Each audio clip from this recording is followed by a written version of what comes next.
news? Stop the music. It's time for news.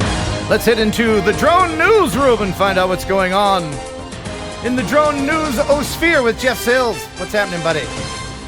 Man, this week's been like crazy with news, and just like all over the place. So we'll start with the first one out of San Francisco. Aerospace announced recently their power cell initiative, their new battery. Okay. So the storage system that they have in place is optimized to increase the recharge rate. So they, because like if a capacitor and stuff like that, you can recharge it fast, but it discharges quickly. Yeah. What they've done is they've optimized it so that you can charge it fast, but it will stay charged for a long time. So for like FPV drones and stuff like that, having a 10-minute charge time for your battery would be pretty impressive. Right. It would also be pretty impressive to see the FPV drone that huge ass battery would fit onto. Well, also if they the thing is that they're saying that they're ready to go to market with these batteries, and so I would imagine that if they have the ability to make aftermarket batteries for say DJI, etc., if you had a DJI battery that would charge in a quarter of the time. Yeah, I mean that's cool. That's cool. Yeah, especially if you're like in your car and you're driving and you just filmed and you need to charge it up before you get to the next spot. Yeah. Yeah, pretty cool stuff. Is that lithium? No, the thing about the battery that they're kind of a little bit hush hush on exactly all of the inner workings of it, but the biggest thing for them was being able to keep the capacity of the battery but be able to charge it faster. Okay. And it's a hybrid configuration. Okay. Yeah, I think they've done all they can pretty much with lithium and the current technology. I'm waiting for like graphene and all that kind of cool stuff. Oh, yeah. Yeah, there's some technology headed our way that's just going to be awesome. Excellent. Speaking of awesome, NERC recently decided to release a video that had everybody's head on a platter. He showed off how you can get really good drone footage with just one gimbal. A few months back, I put together a video about using it's kind of become a series now of using single-axis gimbals to stabilize the horizon of FPV drone shots.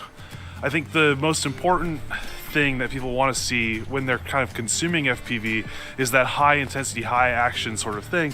But when you're combining it with the Dutch angles that you get when you fly a drone, in a banked turn, inevitably you lose the horizon, and that's good and bad. Some people want to see that, some people don't want to see that. If you think about like flying a Mavic or a DJI Spark, as it's maneuvering through, the horizon always perfectly stabilized. Ooh. My mouth is cold because it's cold out here. The horizon is always perfectly stabilized on that roll axis. And so I've thought about figuring out, is there a way to build a one-axis gimbal or buy one that you could use to film videos? One place where having a stabilized horizon would have been really useful was recently with our Mark Rober shoot. We used horizon stabilizing to do a scenery shot of the Detroit Lions Ford field, and we had the shot where we kind of went up next to the F in Ford and rolled off to the side and dove down to the field level. But what happens when you roll, when you're trying to stabilize for the horizon, is that it has to crop way in. So you see this like big punch in, and then that crop goes away. What this gimbal would solve is that when that roll happens, it's going to keep the horizon level, and it's going to keep that entire field of view of the dramatic, perspective that you're trying to show, and drop down to the field. Be sure to subscribe to NERC FPV, guys. Yeah, make sure you subscribe. There's a link in the description to that full video, and if you're interested in the little one-axis gimbal that he had, there's a link in his video to that. I'm more interested in the talking drone he had there at the end. That thing was really cool, man. Yeah, that's sorcery. Oh, okay. Yeah. No link to the sorcery. All right. So on the sorcery side of things, Scitec, an Israeli company, has come up with a new drone that is designed to work when you don't have GPS. The militaries across the world know that during conflicts and stuff, GPS is probably one of the first things that's going to get attacked. And so having the ability for a drone to be able to operate without that dependency, if it's necessary, was important. So this particular company has come up with a new nav site, which uses the camera that's on board the drone, and the software inside of the drone knows the surroundings of where it's supposed to be flying. It knows the terrain. I guess the specific marks, for. So this is essentially like a driverless car technology Yeah. sort of thing. Yeah. So if you can imagine, this thing is on a mission and it's heading toward the target, and GPS goes out. Most drones at that point would just stop or land or fly back. But in this case, this particular drone would switch to the camera, and it would start looking at its surroundings, and it would pinpoint its location using the objects around it and continue on its path to the target. I think it's really cool, and I would love to see that particular type of technology come into our market, where if you knew that you were going to be flying in a specific area, like agriculture, for instance, they're always filming the same fields. If they could have it where the GPS wasn't necessary and just use landmarks, that would be great. Yeah, that's hurting my head trying to think about how that works. It's all just sorcery. You're right. All right. So recently, this is a good one. I forgot about this. Recently, some people were filming in Bournemouth, and the drone owner happened to be flying his drone when he was, I guess, filming some kids playing soccer or football, as you might say, in England, in the park, and they missed the shot. The shot goes over the net, and some very kind people decided, okay, I'll just kick the ball to you. Oh! Let's see that again. What? Why is that so funny? I don't know. I thought he was going to kick it and hit the drone, but that was even better. Yeah, no. Yeah, it's sometimes with a drone, you do get some great footage that doesn't involve you losing your stuff. Right. All right. And on a note for great video footage, recently there was some footage that was caught in St. Petersburg, Florida. 170 manatees were caught on film with dolphins in the area. Do manatees and dolphins like each other? They're pretty cool with each other. I mean, dolphins don't eat meat, and neither do manatees, right? Yeah, it's kind of neat to see them, together. But the dolphins are very, I guess, inquisitive and playful creatures. So I imagine they were having a blast. I think the dolphins are probably 1,000 times smarter, and they're like, "Oh, geez, we gotta swim through these manatees. Try not to make eye contact. I don't want to talk to any of them." Well, yeah, until the Earth ends, and then they say so long and thanks for all the fish. That is a movie reference from a movie from what year? It's The Hitchhiker's Guide to the Galaxy, which is a okay. great We don't have book time. series. We don't have time. All right. Now, Jeff, I have to commend you for being on and actually doing the news, because you're in Texas. What part of Texas are you in? We're just north of Houston. Okay, so it's a little town called Tom. It's the snowpocalypse down there right now, is it not? Yeah, we're Monday, starting Sunday evening, Monday and Tuesday, we lost power, and we had just an absolutely epic ice storm come through and lay down about 4 or 5 inches of ice over everything, with snow and everything mixed in. But then the power went out, and in our particular area, we lost water as well. And so when the temperatures dropped down to like 11 degrees, it was just brutal here. And you guys have rolling blackouts, so it's fortuitous that we're able to even do the news, right? Yeah, they've told us that we're supposed to have some rolling blackouts. I haven't seen any. Yeah, I know. So and then I'm gonna go with boom, that. he's gone. But Jeff, you're in Texas. I'm in Tennessee. Have you seen the same thing that I've seen? And that is everybody busting out their four-wheelers and just going nuts. Are you kidding me? I was woken up Monday morning with people with quad runners and those little ATV Jeeps. Yeah. Just driving all over the place, skidding through the neighborhoods and stuff like that. Then, of course, we've got the motorheads down at the end of the street with the rock climber, and they've got that out and they're racing that thing up and down the street with no muffler. So yeah, it was crazy. How can you even talk about this without hitting the music, man? Oh, you mean my Louisiana music that can also double for Texas four-wheeling redneck music? Woo, dog it. Hey, we ain't got no heat, we got no electricity, we got no food, we got no toilet paper. But the four-wheeler's gassed up. Hell, let's go! Woo! Ding, ding, ding, ding, ding, ding. All right. Ma'am?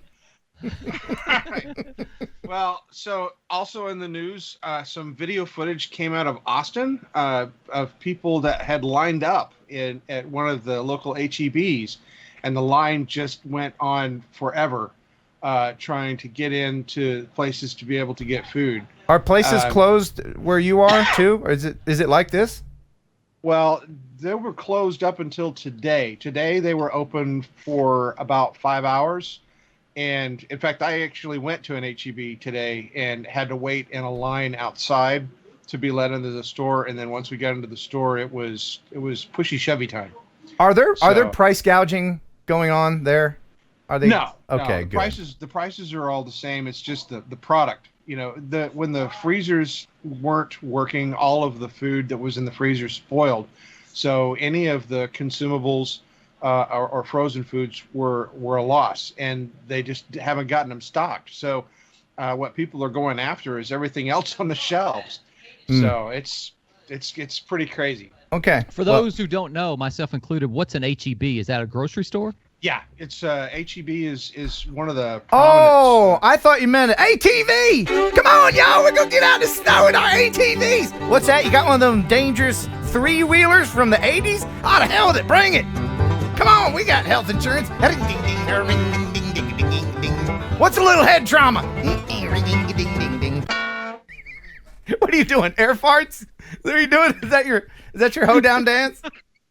All right, Jeff, please continue. The nice thing about cold weather is it kept the beer cold.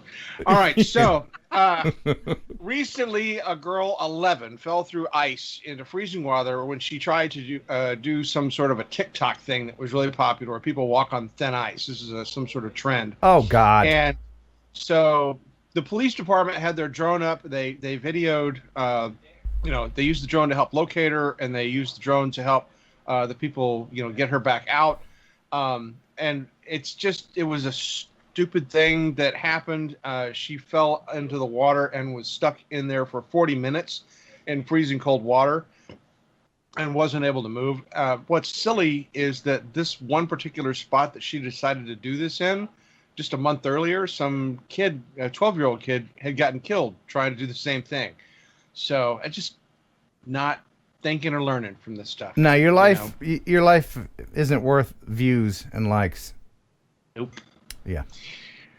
All right. So in 2017, the Grenfell Tower in West London was involved in an absolutely devastating fire.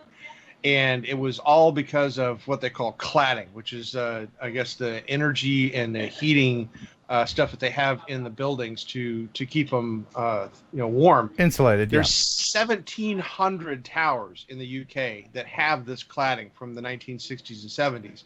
And all of them have to be inspected. All of them have to have this stuff removed to make them safe.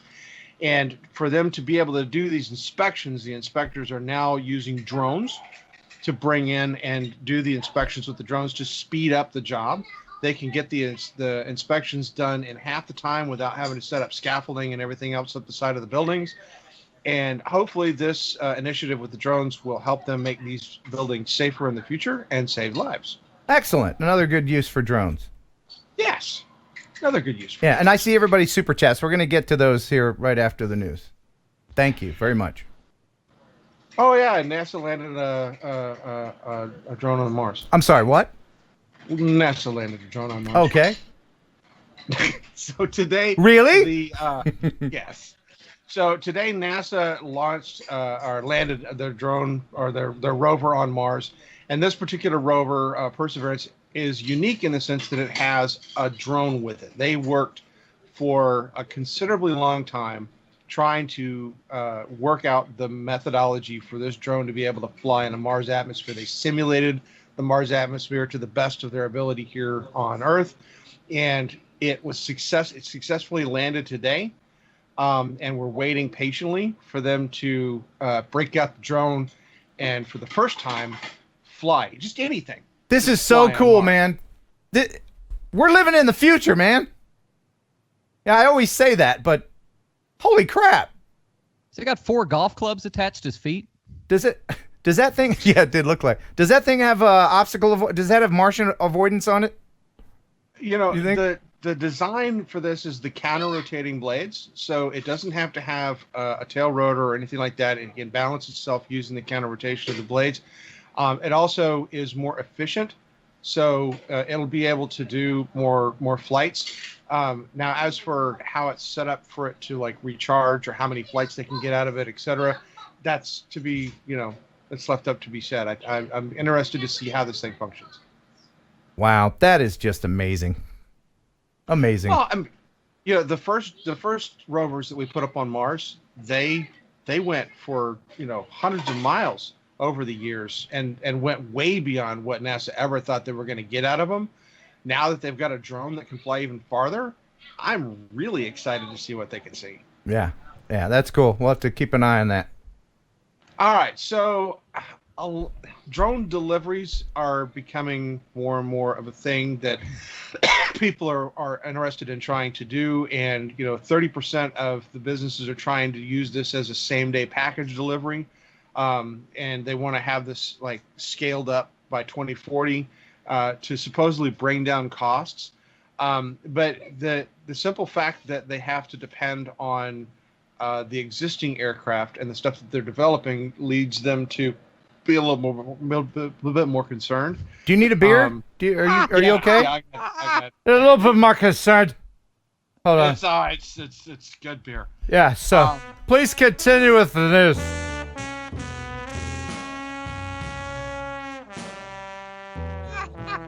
So they're delivering beer with drones. If you want, you can get your beer and your tube socks at the same time.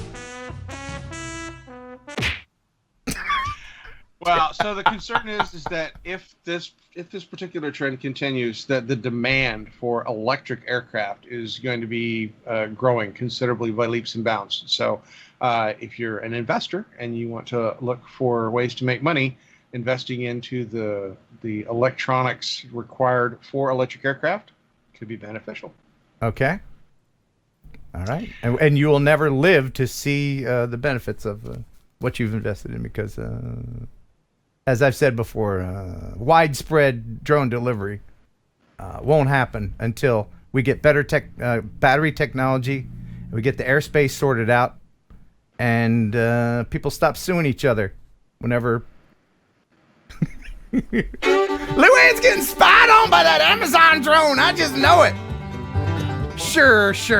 I got my skull in 25 minutes. But I know on the way out, after they drop off that skull, they're like looking at Luann and her 4-piece in the backyard. She's been working hard on her body. She's so proud. Oh, Luann. Whew. I'm getting the All right. vapors. I'm getting the vapors over here. So back in 1984, Trump opened the Trump Plaza Hotel and Casino in Atlantic City. And in 2014, it was closed. And the building has been there ever since. Recently, it was set for demolition, which had been pushed back because of COVID. And this time, when they do it to demolish the building, it got pushed back because somebody decided they were going to fly a drone there. Aw, man, come on. In, I think it was 1991 or 89 or something, shortly after it was built, me and a buddy went over there and went up to the roof, and we threw fireworks off of it. Oh, man. This was, pre 9/11, so they didn't lock all the doors to the roofs. But yeah, we went up there and we were throwing. Would that have been a felony or misdemeanor back then? I don't know. I think it would have been a misdemeanor, like disturbing the peace or something like that. Back then. Now it would be domestic terrorism, I'm sure. Mm-hmm. But We'd like to introduce you to Guantanamo Bay. Right. Yes. Learn from my mistakes, kids. All right, so United Airlines Wednesday identified that they are going to start buying up small electric air taxis to help customers in urban areas get to the airport.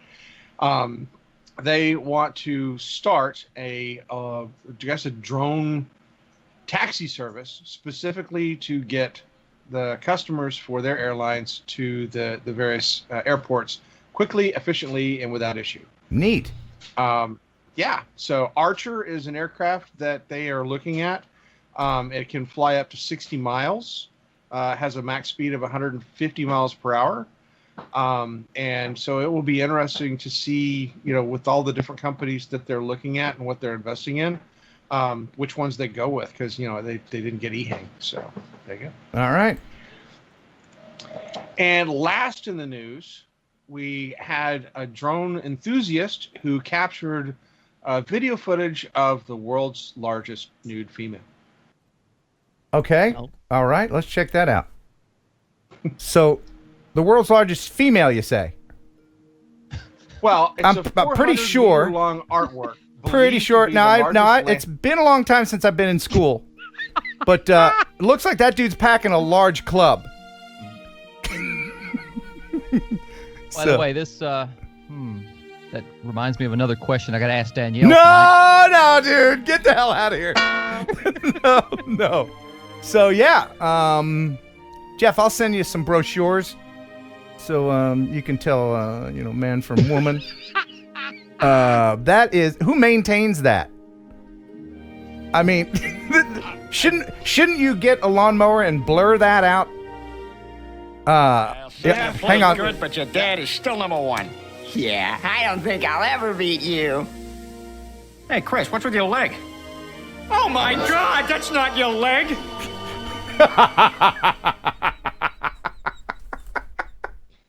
So yeah, that's yeah.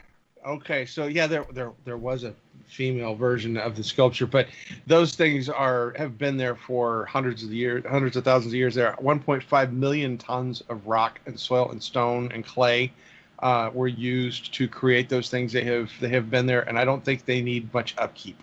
Well, because they can't do it because it's a task. It's very difficult. I hear that it's very hard to mow over there. Anyway, Jeff, thank you so much for being on and giving us all the news. Well, yes. I thought that was going to turn into a segment of Would You Ride It? No. We're talking about riding lawnmowers. Oh, boy. Welcome to TNL After Dark. All right, Jeff. How many beers you got there? 2, and I'm going to need more. So okay, man. Thanks, buddy. Thanks for stopping by. Now get out.